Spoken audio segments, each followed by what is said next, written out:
So you mentioned being in the house band at the Dewdrop Inn. So tell us, the Dewdrop Inn, for people that are watching, the Dewdrop Inn was a place like no other. I played there with you, but a much later version of the Dewdrop Inn. Yeah, that was later. But back in the day, tell us about the Dewdrop Inn and why it was so important. That was one of the only clubs, white and black was in the same club. You know, really? And even though that was illegal in those days, wasn't it? It was kind of against the law. But Frank had a big pull down there.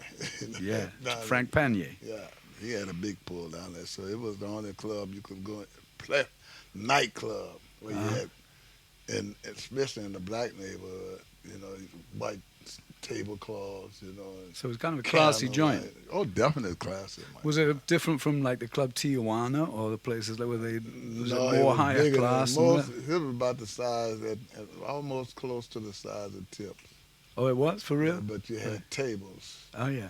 You know, candlelight. You know, the only light you really saw was behind the bar or the stage.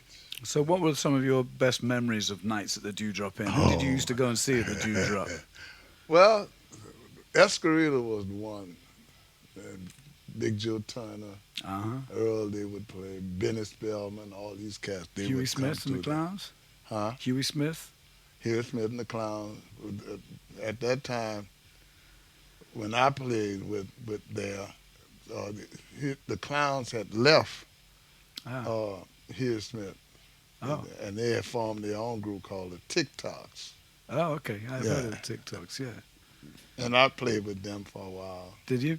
Oh, yeah. Did you ever do any gigs with Huey Smith? Huh? Did you ever play any gigs with Huey Smith? I did a couple of gigs with Huey, but Huey mostly didn't play.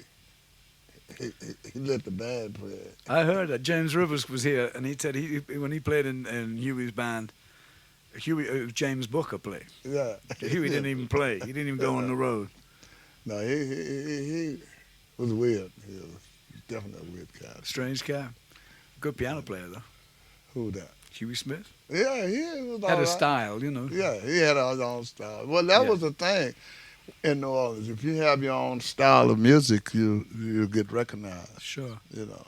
Was James Booker around in those days? James was, he must be about the same age as you, Booker. Yeah, James was mostly at the Dewdrop a lot of times. Yeah. He actually stayed at the Dewdrop. You know. And you stayed at the Dewdrop too, didn't you, for a minute? Yeah, I stayed there 3 days.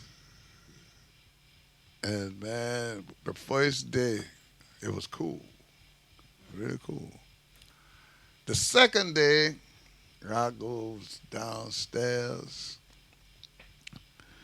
and go eat breakfast. Yeah. You know, that's it. Come back upstairs, the room is full with TVs. Now, I don't know where they come from, but the room was full with TVs stacked up on one another. So at that time, I had a cat, I ain't gonna call his name, staying with me. Come to find out, him and his partners had stole these TVs and put them in your room. So I know I didn't put them in there. Yeah. So I thought, I said, hey man, you got to get this shit out of here. I don't want. No, this you stuff don't want in to there, get blamed for that. No, man, I didn't want to. So that evening, I goes out.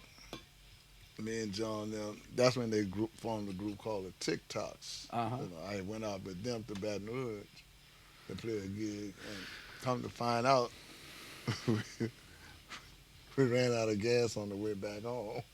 Oh no! And here we on the River Road coming from Baton Rouge. You're in the middle of nowhere. Nowhere. That's country out there. All the way. Yeah. So when I did get to, the TVs was gone.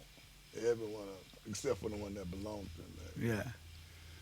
And I was so glad. See, that third day I was calling my mom. Hey, Mom, look, I'm coming. I can't stay here no longer, Because the Dewdrop Inn, that was like a gig.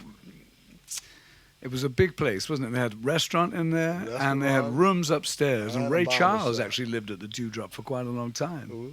Ray Charles. Yeah, he did pass. I wasn't there when he did. No. I wasn't there.